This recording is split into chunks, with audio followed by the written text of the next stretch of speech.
Hi friends, share বাজার রহস্য চ্যানেলে আপনাদের স্বাগত।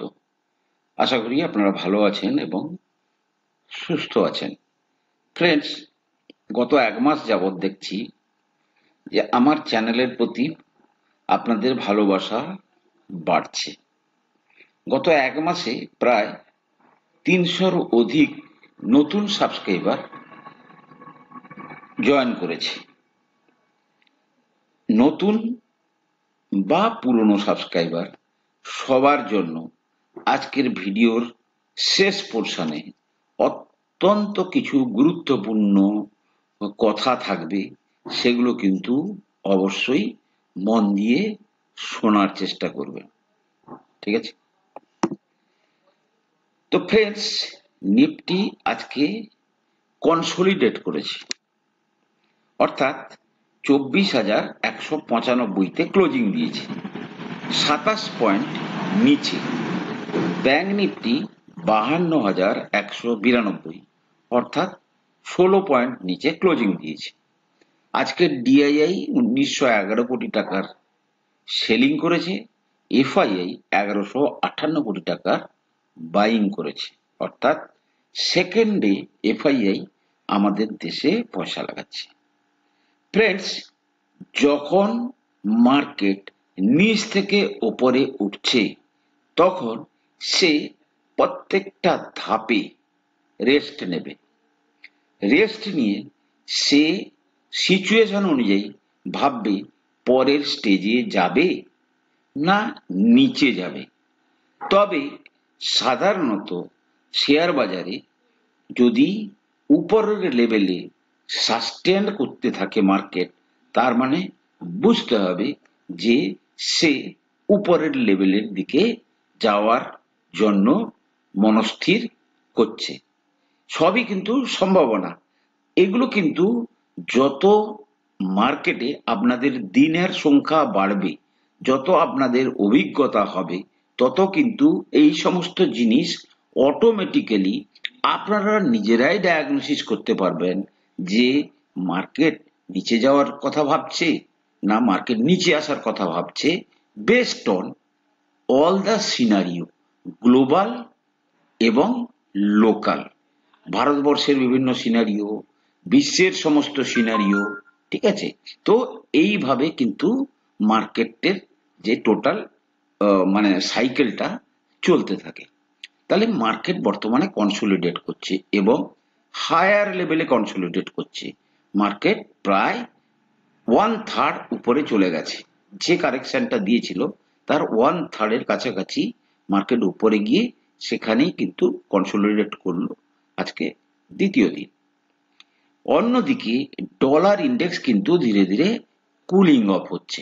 ফ্রেন্ডস, ডলার ইন্ডেক্সের সঙ্গে শেয়ার বাজারের একটা ইনভার্স রিলেশন আছে। ডলার ইন্ডেক্স যদি কুল অফ হয়, দেন সেটা আমাদের শেয়ার বাজার উপরে যাওয়ার একটা প্রবাবিলিটি। আবার ডলার ইন্ডেক্স যদি উপরে যাচ্ছে, দেন শেয়ার বাজার নিচে আসার একটা মানে চলে, একটা সাইকেল চলে। সবসময় যে সব সাইকেল চলবে তার কোনো মানে নেই। যেমন যখন শেয়ার বাজার নিচে আসে তখন না, মেন লজিকটা কি? মেন লজিক হলো যে কোনো ফিয়ার ফ্যাক্টরের জন্য বা যে কোনো গ্লোবাল আনসার্টেনটির জন্য বড় বড় প্লেয়াররা কি করে, যে তারা মার্কেট থেকে পয়সা বের করে ডলারে লাগিয়ে দেয়, অর্থাৎ ডলার কিংবা বন্ড, সেই সমস্ত জায়গা হচ্ছে সেফ জায়গা। তাই সেই সেফ জায়গাতে তারা পয়সা লাগালে তাদের একটা স্ট্যান্ডার্ড রিটার্নও পেতে পারবে এবং তাদের টাকাটা সেফ থাকবে। একইভাবে গোল্ডের ক্ষেত্রেও একই কথা প্রযোজ্য, কিন্তু সবসময় একই কথা মানে বারবার হবে তার কোনো মানে নেই। ফ্রেন্ডস, ট্রাম্প এসেছে মানে অ্যাটলিস্ট ট্রাম্পের যে বক্তব্যে কিন্তু মার্কেটে থরহরিকম্প শুরু হয়ে যায়। ফার্স্ট কি বলেছে, যে he would sign an executive order on January 20 imposing a 25% tariff on all goods coming from Canada and Mexico, a move violate the terms of a regional free trade agreement. Means Canada এবং Mexico থেকে তারা US এত বেশি তং হয়ে গেছে সেখানকার সঙ্গে ওদের যে because of a free trade এগ্রিমেন্টের জন্য, তাই যত গুডস আসবে তার উপর 25% তারিফ লাগাবে। অর্থাৎ তাহলে ওই সমস্ত দেশের প্রোডাক্ট এখানটাতে কস্টলি হয়ে যাবে, তাহলে সেই প্রোডাক্ট কেউ নেবে না, অর্থাৎ তাদের ডোমেস্টিক প্রোডাক্টের ডিমান্ড সুরক্ষিত থাকবে। Former president, who was previously called Tarif, the most beautiful word in the dictionary, has also said he plans to raise tariffs by an additional 10% on all Chinese products coming into the US. অর্থাৎ যেটাতে 40 আছে সেটাতে 50% হবে, যেটাতে 50 আছে সেটাতে 60% হবে। এবারে বুঝতে পেরে গেছেন এই দেশগুলোর, অর্থাৎ তাদের মধ্যে একটা থরহরি কম্প শুরু হয়ে গেছে। এমনিতে চাইনিজ ইকোনমি কি হয়েছে না, করোনা পরবর্তী ক্ষেত্রে বা তার আগেও বিভিন্ন ভাবে চায়নার ট্রান্সপারেন্সি নেই বলে চায়নার মার্কেট অলরেডি একটা অত্যন্ত বাজে অবস্থাতে আছে। এবারে এই যে ট্রাম্পের জেতা এবং জেতার পরবর্তী সময়ে তার যে সমস্ত কথাবার্তাকে কেন্দ্র করে যত রেটিং এজেন্সি আছে তারা কিন্তু যেটাকে চায়না সস্তা বলে আপগ্রেড করেছিল সবাই আবার চায়নাকে ডাউনগ্রেড করছে। Announcement prompted a knee-jerk reaction in the currency market, with the US dollar rising more than 2% against the Mexican peso and notching a 4-year high against the Canadian dollar. অর্থাৎ Mexico currency week হচ্ছে, দুর্বল হচ্ছে এই সমস্ত কারণে, এবং কানাডার যে ডলার সেটাও কিন্তু উইক হচ্ছে। মূল লজিক হচ্ছে এটাই। ফ্রেন্ডস, ইসরায়েল এবং ইরানকে কেন্দ্র করে বিভিন্ন রকমের তথ্য আসছে এবং মোটামুটি ইরান একটা জিনিস বুঝতে পেরে গেছে, যা করার বাইডেন যতদিন আছে তার মধ্যেই করতে হবে।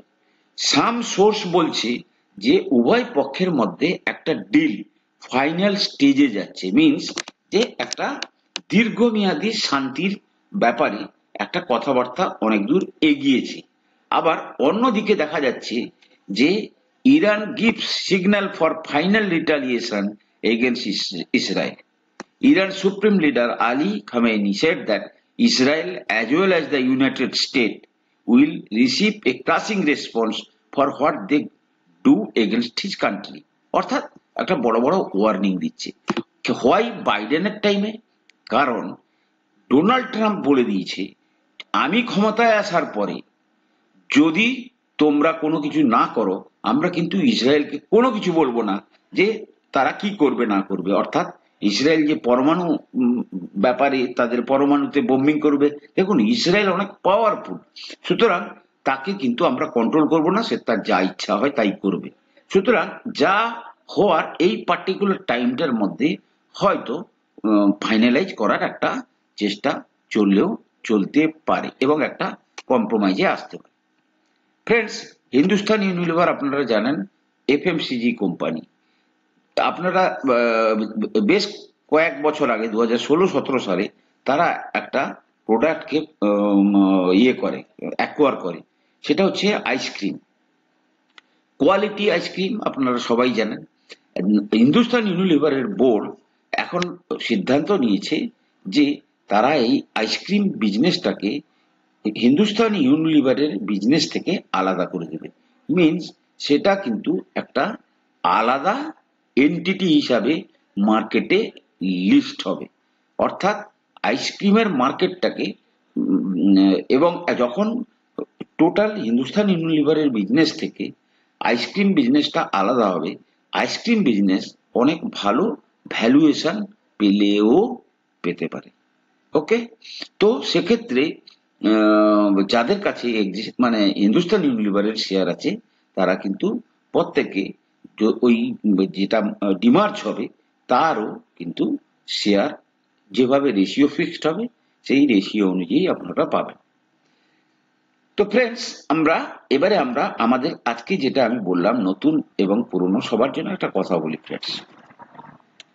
ফ্রেন্ডস দেখুন, মেন জিনিস হচ্ছে এই মার্কেট এই মার্কেট হচ্ছে এই মার্কেটের ব্যাপারে যে ফিলিংস আপনাদের মধ্যে, অনেকের মধ্যে আপনারা আপনাদের ভাবার লেভেলে আছেন। দেখুন ফ্রেন্ডস, জিনিসটাকে যদি আমি বোঝানোর চেষ্টা করি অন্যভাবে, ধরুন আপনি ক্লাস 9-এর প্রিপারেশন নিচ্ছেন, আপনি প্রথম 5-6-এর মধ্যে আপনার একটা র্যাঙ্ক আছে, তাহলে আপনি সেই 9-এর প্রিপারেশনের সময় আপনি কিন্তু জানতেন আপনার অঙ্কের প্রিপারেশনটা মোটামুটি কেমন আছে, আপনি জানতেন আপনার বিজ্ঞানের প্রিপারেশনটা মোটামুটি কেমন আছে, এবং হঠাৎ করে ধরুন অঙ্কের কোনো একটা স্পেসিফিক জায়গাতে যখন আপনি ধরুন কোনো একটা জিনিস বুঝতে পারছেন না, তখন আপনার ওই প্রথম 5-6 জনের মধ্যে কারুর না কারুর কাছ থেকে একটা ক্লু চাইতেন। সে যখন আপনাকে আকারে ইঙ্গিতে কিছু একটা বলতো, তখন অটোমেটিক্যালি আপনার মনে কিন্তু তার একটা ক্রিয়া হতো কি, ও আচ্ছা আচ্ছা ওইভাবে, তাহলে তখন দেখতেন আপনি খুব ফাস্ট কিন্তু সেই জিনিসটাকে কিন্তু দখল করে নিচ্ছেন। মিন্স আপনার একটা প্রিপারেশন আছে, প্রিপারেশনের উপর যখন কারুর টিপস আসছে তখন কিন্তু সেটা আপনাকে ধরতে সুবিধা করছে। যেমন ধরুন আপনাদের বিভিন্ন রকমের প্রশ্ন, কেউ বলছে সুইং ট্রেডিং, কেউ স্পেসিফিক শেয়ার নিয়ে বলছে, কিন্তু এই সমস্ত জিনিসে ঢোকার আগে ফ্রেন্ডস, যতক্ষণ পর্যন্ত না আপনি মার্কেট সম্বন্ধে না বুঝতে পারছেন, মার্কেট মুভমেন্টের যে লজিক, এটা যতক্ষণ পর্যন্ত না বুঝতে পারছেন ততক্ষণ পর্যন্ত কিন্তু আমি কোনো শেয়ার বলি বা সুইং ট্রেডিং বলি, that will become a tips. আপনি টিপসে কাজ করছেন। যখন মার্কেট মুভমেন্টের লজিক আপনি বুঝতে পেরে যাবেন, তখন সুইং ট্রেডিং আপনার অটোমেটিক্যালি এসে যাবে। আমি উদাহরণ সহ কিছু বলবো। তাহলে যখন আপনার মধ্যে একটা ফিলিং আসবে, ও আচ্ছা এই প্রাইসটা এইভাবে মুভমেন্ট হচ্ছে, অর্থাৎ আপনার মুখস্থ হয়ে যাবে। আপনি যদি দেখেন, আপনি ধরুন একটা টিম তৈরি করলেন যে আমি 15টা শেয়ারের নিয়ে ভাববো, আপনি দেখবেন রাত্রে আপনি রিলায়েন্সের ডেইলি ক্যান্ডেল দেখে, ডেইলি ক্যান্ডেল মুভমেন্ট দেখে আপনি কিন্তু ফিল করতে পারবেন যে আচ্ছা এই রেঞ্জে হচ্ছে। উইকলি ক্যান্ডেল দেখে আপনি একটা ফিল করতে পারবেন, মান্থলি ক্যান্ডেল দেখে একটা ফিল করতে পারবেন, এবং টোটাল মার্কেট সিনারিওর উপরে রিলায়েন্সের যে প্রভাব, সেটা একটা যখন আপনি নিজের থেকে মনে মনে ফিল করবেন, তার ক্যান্ডেল স্টিক গুলো চোখে দেখতে পারবেন চার্ট না দেখেও, দ্যাট ফিলিংস এবং সেই লজিক এবং টাইম সাইকোলজি অটোমেটিক্যালি কিন্তু আপনাকে মার্কেটে লং টার্ম ইনভেস্টার তৈরি করবে, অটোমেটিক্যালি আপনাকে মার্কেটে সুইং ট্রেডিং এর প্লেয়ার তৈরি করবে। সমস্ত কিছুকে কিন্তু আপনার মনের মধ্যে আসতে হবে। আপনি যদি দেখুন মার্কেটে বহু শেয়ার আছে, ধরুন সব শেয়ার নিয়ে সবাই চর্চা করে না কেন, সেই আমি যখন কোনো শেয়ার নিয়ে বলছি, মিন্স আমি কিন্তু তার মুভমেন্ট নিয়ে মোরলেস আমার যে প্রেডিকশন 50-60% টাইম ঠিক হয়, বা সেই শেয়ারের ফান্ডামেন্টালটা আমি মোরলেস রেগুলার ট্র্যাক করি, সেই শেয়ারের টেকনিক্যাল চার্ট আমি রেগুলারলি ট্র্যাক করি। সবার দ্বারা সব কোম্পানির ফান্ডামেন্টাল বা টেকনিক্যাল রেগুলারলি ট্র্যাক করা সম্ভবপর হয়ে ওঠে না। তাই আপনাদের জন্য যেটা অনুরোধ হচ্ছে সেটা হচ্ছে যে ফার্স্ট আপনি এমন কিছু শেয়ার আপনার পছন্দের এবং সেফ, সেফ এই কারণে বলছি, দেখুন মার্কেটে কিন্তু যদি আপনি পয়সা লুজ করা বন্ধ করেন, তাহলে কিন্তু মার্কেটে অটোমেটিক্যালি আপনার পয়সা বনবে, বড় শেয়ারেও বনবে। আপনাকে যেমন বলছি, আপনি ধরুন আমি হঠাৎ করে কেমন ভাবে আসে এই জিনিসগুলো। ধরুন যখন ইনফোসিস 1280 থেকে 1600 পর্যন্ত গেল, আমি ইনফোসিসের চার্টটা দেখাই আপনাকে যে কিভাবে মার্কেটে আপনার মধ্যে একটা ম্যাচুরিটি আসবে। আমি কোয়ালিটি শেয়ারের কথা বলছি এই কারণে, কোয়ালিটি শেয়ারে কিন্তু আপনার ডিসিশন গুলো কিন্তু কারেক্ট হবে। ফ্রেন্ডস দেখুন, যখন মার্কেটে ইনফোসিস এই লেভেলে এলো, আমি কিন্তু বাইং করলাম। বাইং করেছি মানে তুলনামূলকভাবে বেশি কিনেছি। কিন্তু আমি যখন এই কারেকশানে পেলাম, এই কারেকশন পেলাম এক্স্যাক্টলি 1343 পর্যন্ত এসছে, বাট আমি হয়তো আমার গড় এসছে 1400, ঠিক আছে, আমি কিন্তু এখানে বাল্কে মাল তুললাম।